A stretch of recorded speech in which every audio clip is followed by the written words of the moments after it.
Hello friends, आप सभी का स्वागत है मेरे यूट्यूब चैनल हिंदी विद्या शिक्षा पर। आज हम अपनी इस कक्षा के अंदर एक अत्यंत महत्वपूर्ण विषय को पढ़ेंगे जो कि है महाप्राण, अल्पप्राण, अघोष और सघोष ध्वनियां। हम इसको एक ऐसी ट्रिक के साथ पढ़ेंगे कि मैं गारंटी देती हूँ कि आपने अगर ये वीडियो ध्यान से देखी और पूरी देखी तो आप जीवन में कभी भी कंफ्यूज नहीं होंगे और न ही कभी भूलेंगे कि अघोष और सघोष ध्वनियां क्या होती हैं, अल्पप्राण महाप्राण क्या होते हैं और इनका उच्चारण स्थान कैसा है, किस तरह से बोला जाता है। अब वीडियो को आगे बढ़ाते हुए हम सब चलिए शुरू करते हैं। सबसे पहले हम ये अपना वर्ग, व्यंजन वर्ग देखेंगे जो कि हमने अपनी पिछली वीडियो में भी आपको बताया था कि हमने अपने व्यंजन को 5 वर्गों में विभाजित किया है।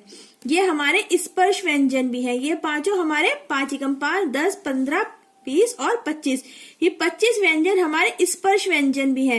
ये हमने अपनी पिछली वीडियो में बताया था। आपको बताया था कि हर एक ग्रुप बना गया है और उसका ग्रुप का जो पहला स्टूडेंट है उसको उसका लीडर बना दिया गया। ये आपको आसानी से समझ में आ गया होगा, उम्मीद करती हूँ। का वर्ग, चा वर्ग, टा वर्ग, ता वर्ग और पा वर्ग। अब सबसे पहले प्रश्न उठता है कि अल्पप्राण, अल्पप्राण क्या होता है? जिन वर्णों को उच्चारण के समय मुख से कम श्वास निकले उन्हें अल्पप्राण कहते हैं। अल्पप्राण जैसे कि है इसके जो है हेडिंग से ही स्पष्ट हो रहा है। अल्पप्राण, प्राण माने प्राण वायु, अल्प माने कम, यानी कि हमारे मुख से कम श्वास निकले उसको हम अल्पप्राण कहते हैं। और जिनके उच्चारण में अधिक श्वास निकले उन्हें हम महाप्राण कहते हैं। जैसे कि महाप्राण के नाम से ही पता चल रहा है कि ज्यादा श्वास लेना, ठीक है, अधिक श्वास लेना। तो अब हम इसको ट्रिक के द्वारा जानेंगे। आपको कुछ नहीं करना है, केवल इस व्यंजन वर्ग को अच्छे से पढ़ लेना है। ये तो नर्सरी केजी में भी पढ़ाया जाता है और जिनके छोटे बच्चे होंगे उनका रिवीजन साथ के साथ होता है।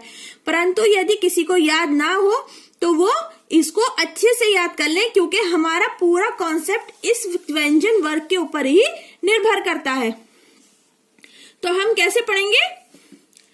पहला, दूसरा, तीसरा, चौथा और पांचवा, ठीक है। हमारे 5 वर्ग हैं। ये 5 वर्ग के अंतर्गत हमारा अल्पप्राण का कोड है 135।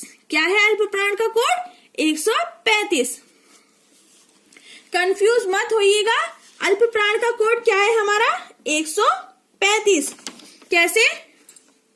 इसकी सिंपल सी ट्रिक है, पहला और तीसरा, बीच में एक गैप आ गया, और पांचवा। पहला, तीसरा, पांचवा, प्रत्येक वर्ग का पहला, तीसरा और पांचवा वर्ण जो है वो क्या है? अल्पप्राण है, ठीक है। ये हमारा सिंपल सा फॉर्मूला है। क्या है? पहला, तीसरा और पांचवा, यानी कि एक छोड़कर हमें लिखना है प्रत्येक वर्ग का। इन 5 वर्ग में से क्या है? 135। फिर है हमारा महाप्राण, जिसमें श्वास अधिक लगता है, वो क्या है हमारा? महाप्राण। तो महाप्राण हमारे क्या है? क्या बचते हैं? दूसरा और चौथा वर्ग बचता है खाली। तो हमारे महाप्राण क्या है? दूसरा और चौथा, प्रत्येक वर्ग का, प्रत्येक, खाली का वर्ग का नहीं, प्रत्येक वर्ग का दूसरा और चौथा वर्ण महाप्राण है। ये आपको क्लियर हो गया? अब इसको हम एक फॉर्मूला बनाते हैं। ये हमारा स्वयं का बनाया हुआ है। मान लीजिए प्राण, प्राण एक बहुत फेमस एक्टर है हमारे फिल्म इंडस्ट्री के। तो उनके घर का पता क्या है? 24/135। क्या है उनके? महाप्राण या अल्पप्राण? महाप्राण यानी कि बड़े वाले प्राण का छोटे वाले प्राण के घर का एड्रेस क्या है? 24/135। ये आपको क्लियर हो गया? चलिए अब नेक्स्ट देखते हैं हम अपना अघोष व्यंजन और सघोष व्यंजन। जिन व्यंजनों का उच्चारण करते समय कोई नाद ना हो, यानी कि कोई ध्वनि ना हो, या स्वतंत्र जो हमारा कोई क्रिया ना कर रहा हो, वे कौन से हैं? अघोष व्यंजन कहलाते हैं। और जिनके उच्चारण में नाद हो या स्वतंत्र जो है ध्वनियां हमारी क्रिया कर रही हो, वो कौन से हमारे? सघोष व्यंजन, यानी कि घोष के साथ व्यंजन और बिना अघोष के व्यंजन। समझ में? उम्मीद करती हूँ इतना आपको समझ में आ गया होगा। अब चलिए व्यंजन वर्ग के माध्यम से हम आपको एक ट्रिक बताते हैं और आपको आसानी से ही समझ में आ जाएगा।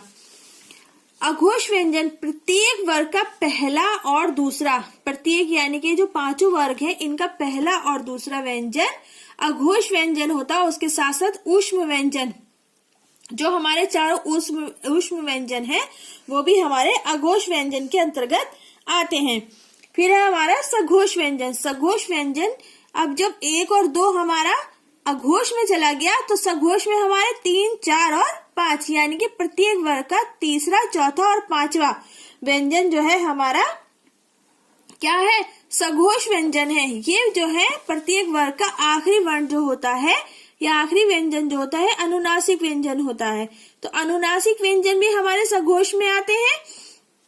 हमारे स्वर 11 के 11 स्वर हमारे सघोष व्यंजन है और अंतस्थ व्यंजन यानी कि यारा, लावा और हा, ये भी हमारे किस में आते हैं, सघोष व्यंजन के अंतर्गत आते हैं। अब हम आपको एक ट्रिक बताते हैं।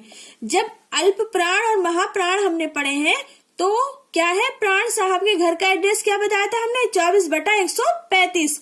और अब यहाँ घोष और सा भूल के घोष साहब के घर का एड्रेस क्या है, 12/345 यानी कि 12/345, पहला और दूसरा, तीसरा, चौथा, पांचवा। ये आपको सिर्फ याद करने हैं। आपको ये वर्ग अच्छे से, आपको वर्णमाला के पांचों वर्ग अच्छे से याद होने चाहिए। अगर ये आपको याद है तो आप जीवन में कभी भी नहीं भूलेंगे।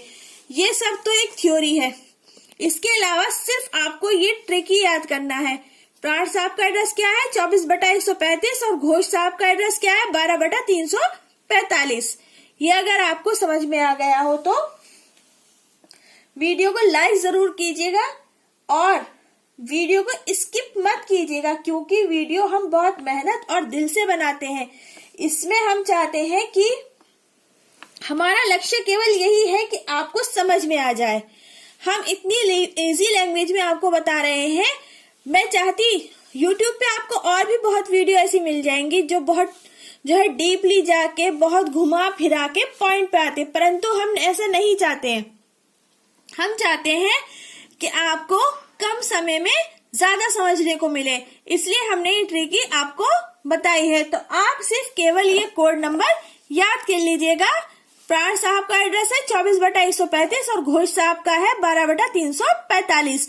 सिर्फ आपको ये वर्णमाला याद करनी है और ये याद करने हैं। इसके अलावा अगर आपसे किसी भी तरह से घुमा के प्रश्न पूछा जाएगा तो आप कंफ्यूज नहीं होंगे। आपको अगर वीडियो पसंद आई तो इसे लाइक, शेयर और सब्सक्राइब करिएगा। हमारे चैनल को प्रोत्साहित कीजिएगा। धन्यवाद।